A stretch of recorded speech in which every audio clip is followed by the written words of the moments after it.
we're back, and let's talk about the day two NFL draft for my Philadelphia Eagles. Day two was rounds 4 through 7 of the 2020 NFL draft.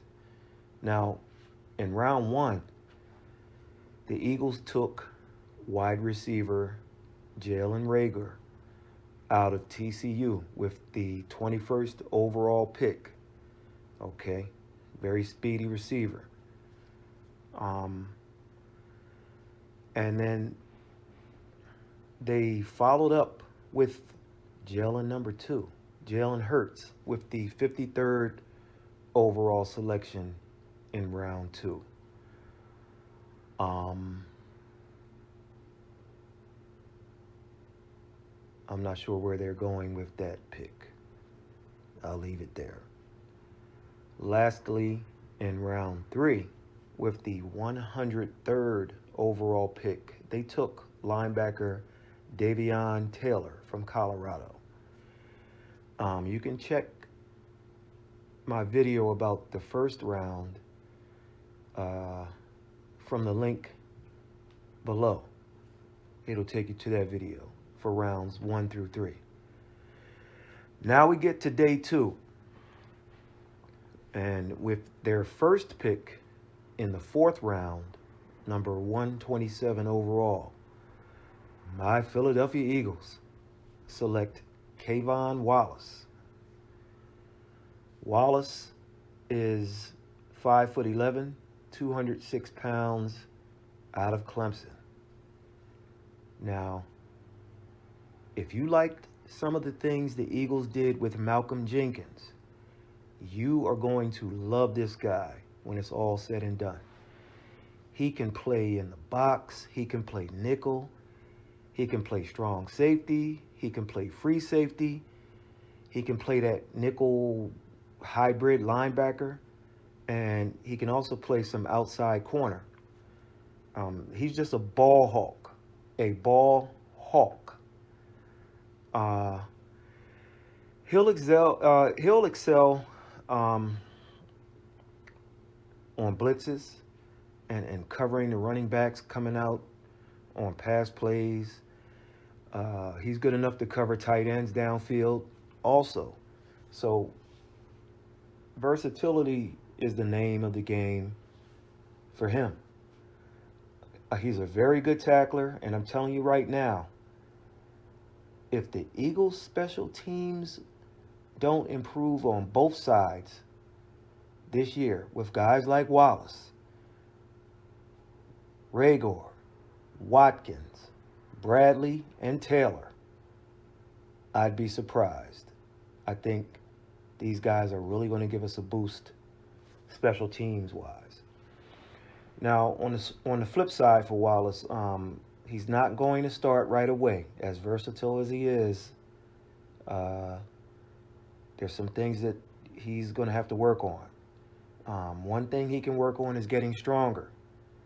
Okay, and he's not that lengthy guy, and that you want.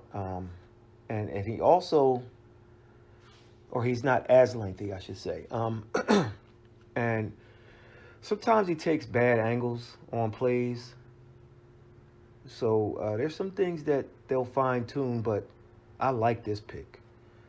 He was a top 10 safety on my board.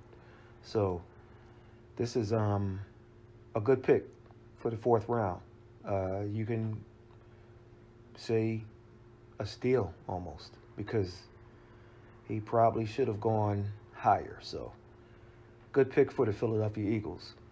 With their second pick in the fourth round, number 145 overall, my Philadelphia Eagles selected Jack Driscoll, offensive tackle, Auburn, 6'5", 300 pounds. Now, this guy's a decent athlete, and he played right tackle at Auburn. However, I wouldn't be surprised if he measures up at guard in the NFL. One good trait is this guy was a 4-year starter in the SEC. So there's plenty of tape to see when in evaluating him, or there was plenty of tape for the excuse me, for the Eagles brass to see, and he went up against the best SEC, 4 years starter. Here's a guy who gets he gets to the next level well when blocking, and as far as like run blocking, especially when I mean next level, you hit your guy, the running back kind of does his thing, and then you get to that next level. Also, he gets off the ball well in pass protection. You know, when that quarterback says hut or hike or go or whatever he says,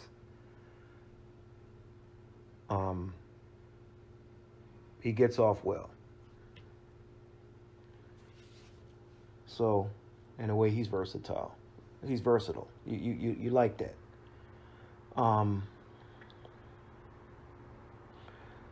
He needs to get in the weight room and get stronger, and he needs to work on his footwork. Footwork as in his lateral quickness and his overall technique. I think he'll measure out as a guard in the NFL with the ability to play tackle in emergency situations. You understand? So this guy Driscoll, he reminds me of one of those career backup players who just will play for a lot of years in the NFL, even if he's a straight backup his entire career. You get your occasional emergency start when somebody is out or what have you as a depth guy. But I think he's just one of those guys, man, that's just going to be around for years and may primarily be a backup. So this was a pick for depth, and so it filled a need, and I'm okay with this one also. All right, let's move on. Now, the Eagles traded their final 4th round pick. Their final 4th round pick. Number 146 to who? Dallas. Who? Dallas. That's right. Dallas. So here's how things moved, because they moved fast. Here's how they went about it. They traded number 146 to Dallas for number 164 and a 2021 5th rounder. Then they traded number 164 to Miami for number 173 and number 227. Then when they finally got on the clock at number 173, they sent that pick along with number 227 to Chicago for numbers 196, number 200, and number 233. I like what they did here. So now with their first and only pick in the 5th round, which was number 168, a pick they already had from New England for trading Michael Bennett last season, my Philadelphia Eagles selected 6'1", 172-pound wide receiver out of Boise, John Hightower. Now, going back to my original video, my first video, Hightower was on my list as a potential pickup for Philadelphia if they were going to double dip or triple dip at wide receiver. John is a home run hitter. I mean, if you hit him in stride, he will take it to the house. And here's a guy who will also be in line, as will Rhaegar, to return kickoffs and punts. Hightower excels at finding spots when teams go into the zone defense, he'll be able to find that open spot, catch the ball, and go. Now, he needs to get a bit bigger and stronger for NFL play and for durability, as he has a very slender frame. But he's got good height. He does well with tracking the ball over his shoulders, which some Eagles players didn't seem to be able to do. Let's move on. Now, more willing and dealing. The next move at this point was a trade. The Eagles had pick number 190 overall. The 49ers had pick number 210.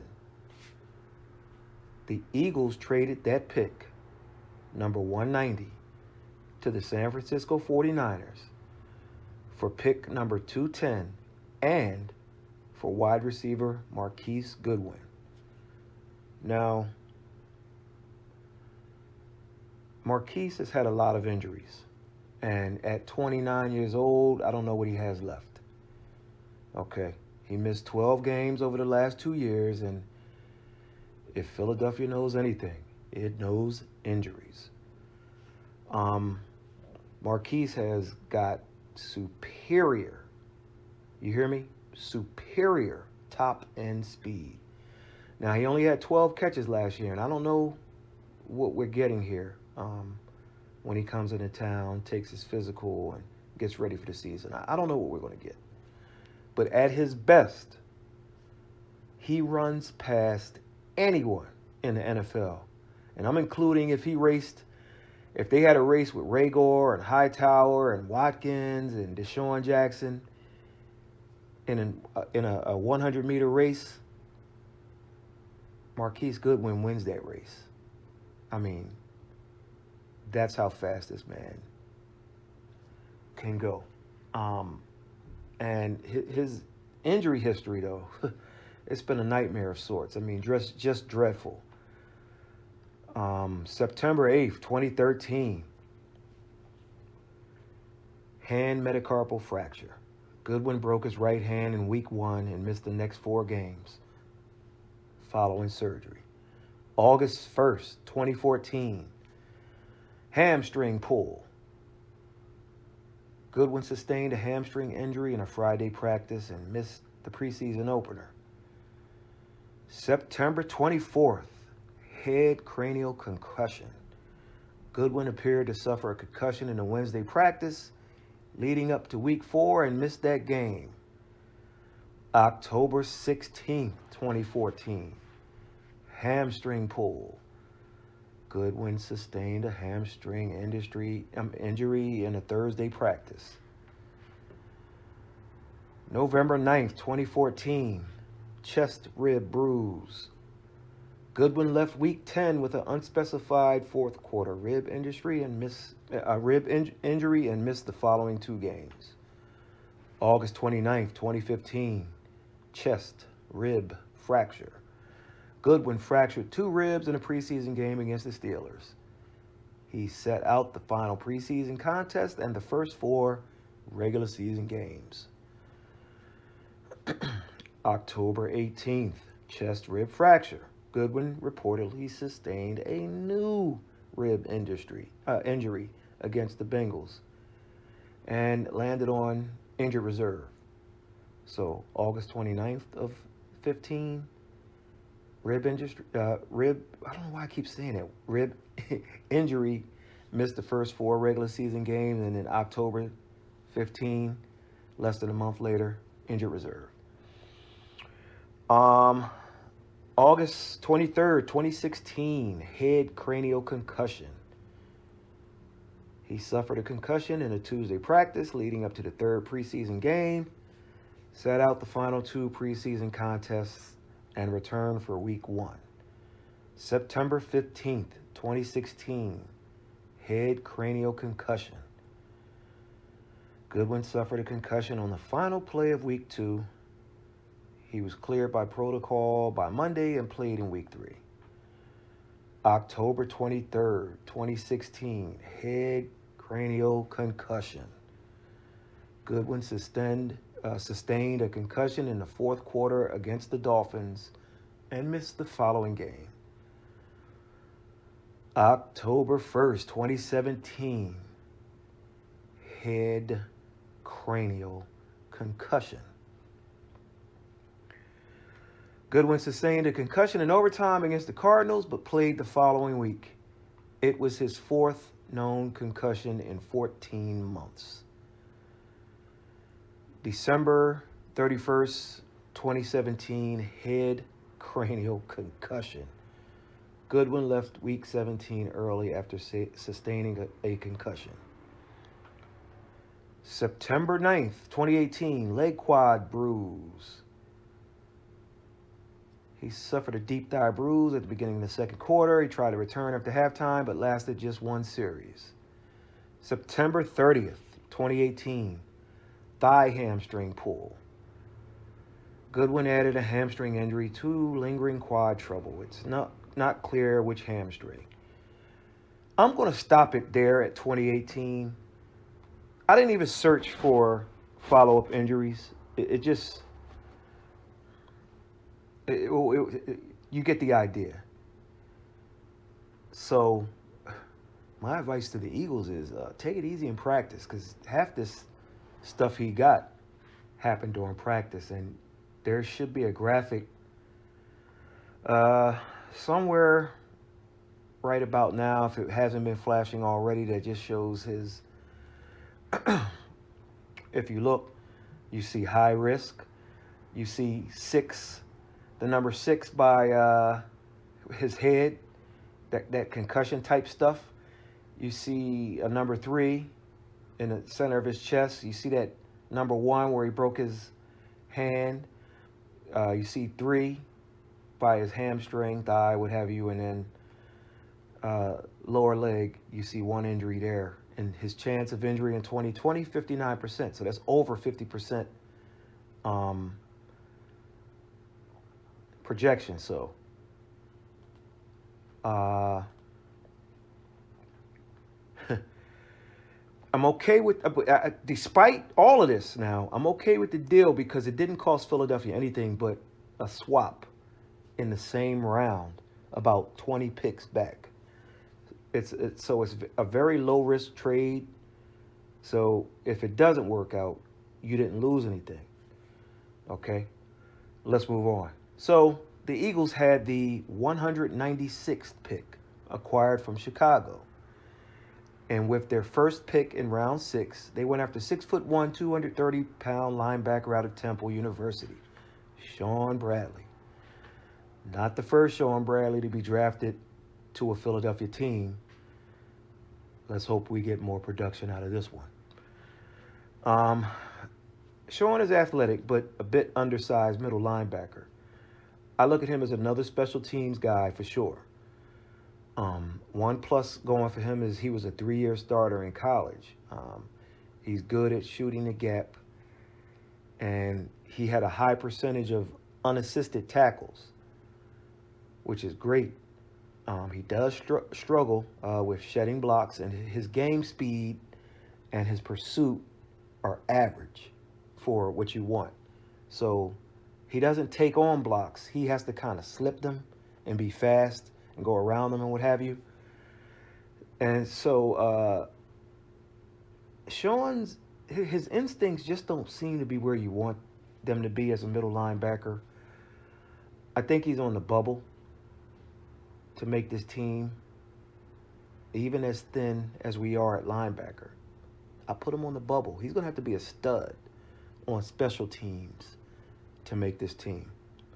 Let's move on. With the second pick in round 6, number 200 overall, acquired from Chicago, my Philadelphia Eagles select Quez Watkins, a 6'1", 185-pound wide receiver out of Southern Mississippi. This kid has elite speed. Okay. Hey, Eagles fans, you asked for speed in this draft, right?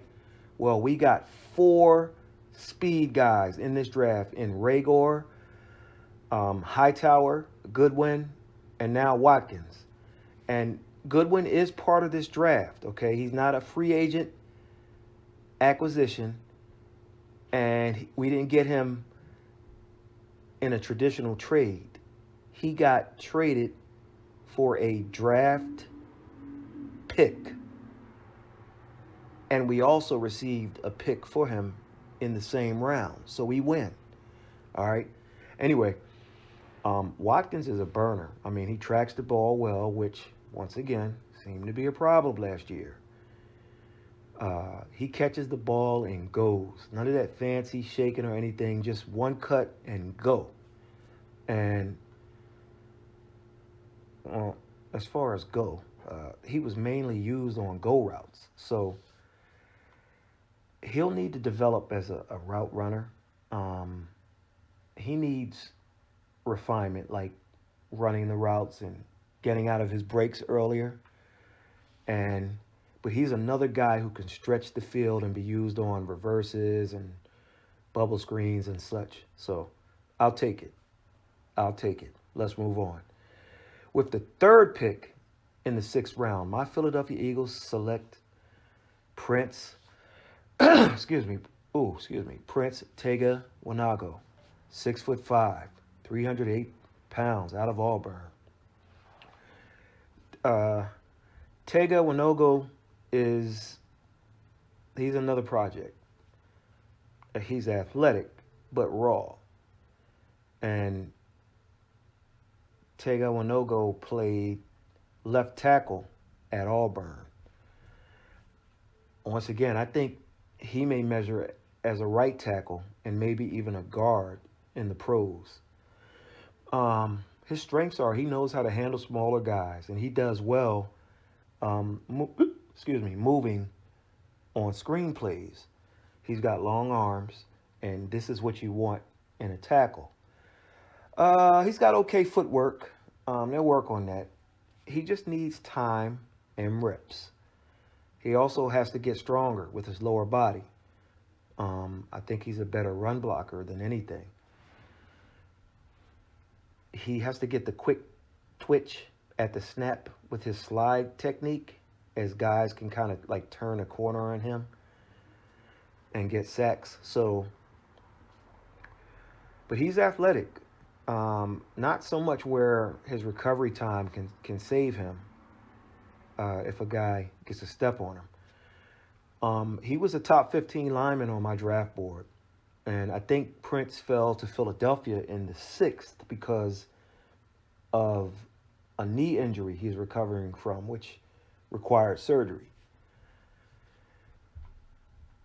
If you understand, he needs development anyway, which means he has time on his side.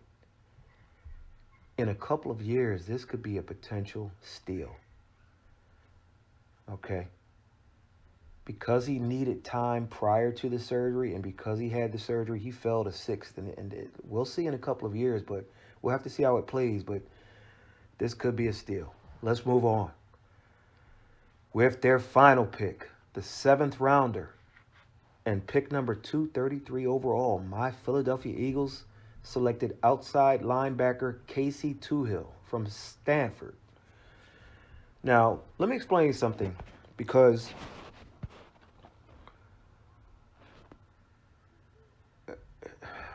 most people just don't understand. Casey Toohill is not a linebacker in the Eagles system. He comes from a 3-4 defense. Just like Javon Hargrave was a nose guard in the Steelers' 3-4 system, he won't be in the Eagles' 4-3. Hargrave, I'm speaking of.